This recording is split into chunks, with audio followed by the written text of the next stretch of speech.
জামিনে মুক্ত শীর্ষ সন্ত্রাসী আবারও অপরাধে জড়ায় কঠোর ব্যবস্থা নেওয়া হবে বলে জানিয়েছেন স্বরাষ্ট্রমন্ত্রী। বলেছেন, পুলিশ কর্মকর্তাদের নিয়োগ, বদলি, পদোন্নতি ও বাধ্যতামূলক অবসর আইনি প্রক্রিয়া মেনেই হচ্ছে। সচিবালয় ব্রিফিংয়ে তিনি আরও জানিয়েছেন, পুলিশের আগের শার্ট বহাল রাখা হলেও প্যান্টের রং হচ্ছে খাকি। হবে, কবে হবে, কোনো স্পেসিফিক উত্তর মাননীয় মন্ত্রী মহোদয়ের কাছ থেকে আমি পাই নাই।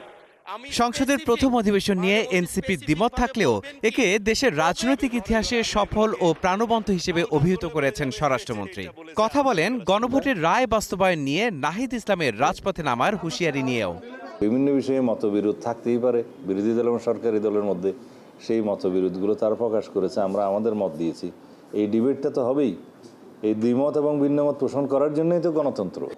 এক প্রশ্নের জবাবে তিনি আরও জানান, জামিনে মুক্ত শীর্ষ সন্ত্রাসীরা যদি আবারও অপরাধে জড়ায় তবে কঠোর ব্যবস্থা নেওয়া হবে।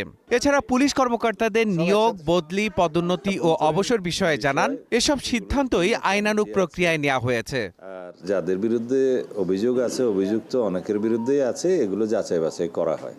এগুলো সব কিছু যাতে ইনজাস্টিস না হয় সেভাবে দেখা হয়, বিধি মোতাবেকই দেখা হয়। তারা জামিনে বেরিয়েছে, এটা আদালতের বিষয়।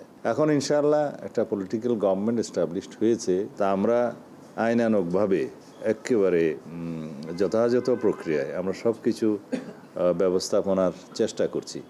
সচিবালয়ের এই ব্রিফে কুমিল্লায় বিএনপি নেতাকে থানায় 12 ঘন্টা আটকে রাখার বিষয়েও কথা বলেন স্বরাষ্ট্রমন্ত্রী। এবং ইজারার যে টাকা নির্ধারণ করা আছে তার চাইতে সম্ভবত বেশি আদায় করছিলেন। তো এই কমপ্লেনের ভিত্তিতে জনগণ কমপ্লেন জানালে থানায় তাকে ডাকা হয় এবং সেখানে বন্ড নেওয়া হয়। তারপরে বাস স্ট্যান্ডে ওখানে সাইনবোর্ড দিয়ে কোন যানবাহনের জন্য কত ফিস নির্ধারিত সেটা টানিয়ে দেয়া হয়। তারপরে জনগণের সাথে কথা বলে পরিস্থিতি শান্ত করে তাকে ছেড়ে দেওয়া হয়েছে। আর পুলিশের পোশাক পরিবর্তন নিয়ে জানান, আগের শার্ট বহাল রাখা হলেও প্যান্টের রং নির্ধারণ করা হয়েছে খাকি। আমরা একটা ঐতিহ্যবাহী ড্রেস যাতে দেয়া যায় তারও একটা অংশ বিবেচনা করেছি। মাহাদি হাসান, স্টার নিউজ, ঢাকা।